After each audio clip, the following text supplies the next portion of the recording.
Well, hello there, chums. Right, Summerfest took place the other day, and they covered off CyberPunk 2077, and we got a heck of a lot of new footage, and also the press. The press got 4 hours hands-on play, not with a cut-down demo, but with the game as it currently sits at current standing. So, although this shows, it says at the top there, work in progress. It's still a work in progress, but hopefully what we're seeing and what they got to play is testament to what the actual game will be, and we did get a lot of new footage and a lot of new features explained. So I'm just going to hit on all of those. So coming up is the character designer. There was lots of different hairstyles that they said, and awesome beards and things, which is great to hear. And this skill point allocation sounds fantastic. You can even adjust the nervous system. You can allocate things over to hacking. Apparently on the character design you can even adjust your genitalia, which is just crazy. Not seen that in the game before. So another thing that I had concern about is cars. We hadn't seen many interiors, but in this new footage we at least see three other types of car interior, and then we also see the Badlands there, a new area of the map, but that one looks like a snazzy Tesla of the future, doesn't it? I love that car.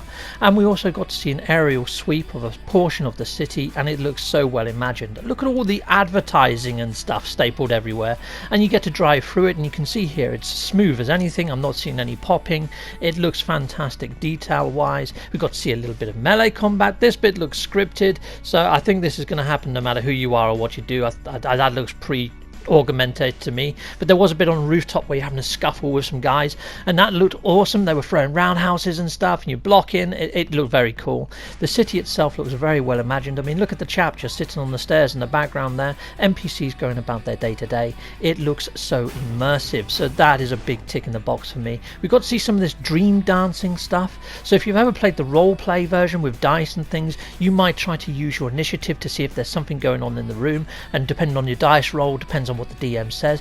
This kind of fills in for that. So you've got to scan through. You've got to use your deductivity to try and work out what's happened. I love this element. And some people were saying this looked boring in the live chat, but no, for me, this is very role play. This is very apt for role play. So I quite like this element, and I'm glad it's there. And then we got this new trailer. Now the new trailer is all over the net. You can find this wherever, and you won't have me talking over it. You can hear the actual original soundtrack score and so forth and so on. Now it does seem that there is a lot of custom music brought into this game, and well, concern of mine is, will there be a streaming mode? Can I just hit a button so I'm not going to get copyright infractions left, right and centre if I choose to stream this?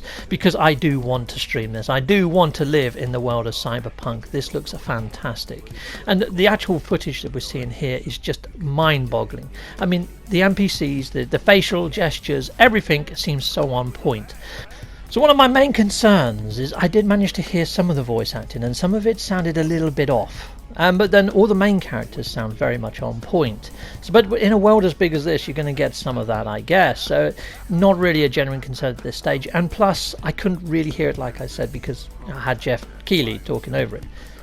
The main thing for me was, did they nail immersion? And I think they have. With the amount of NPCs and the amount going on, it's a sensory overload, and that's what I wanted to see. It just looks fantastic. It looks like a living, breathing world that they have created, and it's a believable one. And I can't wait to get in there and start sharing with you guys, my viewers, my rundown of this, and maybe even do a playthrough and show you what it's all about. So stay tuned for that, and if you like the sounds of that, please hit subscribe.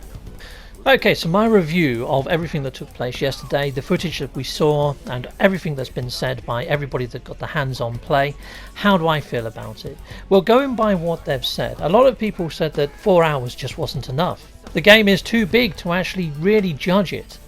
To me, that opens the gates to a lot of questions. Okay, so they haven't said that it's fantastic, it's brilliant, it's going to hit, 9 out of 10 or 10 out of 10. They haven't said anything of the sort. They said that there was so little that they haven't even seen Johnny Silverhand. In that 4 hours, he didn't appear. So, and a lot of them said that they didn't get to do the hacking. So there's a lot of unanswered questions there. So I would like to see a lot more of the night wire, or whatever they're calling it, before I can make a rounded up decision. There are multiple ways to support my channel, Patreon being one of those. Those are all my Patreon backers. Thanking you, Patreon backers, heck yes. And I also have YouTube membership. Now, there are different tiers on Patreon and YouTube membership. Be sure to check both out before making a decision. Or if you prefer merch, head on over to Teespring, grab yourself a gnarly mug or a t-shirt or something else, heck yes. Or hit a like, a subscribe, or that notification bell, or leave a comment. I love reading comments. Or just don't skip the adverts. That throws revenue down my avenue. hit one of these tiles on the screen. Stay with Captain Stephen X so that little bit longer. Thanking you.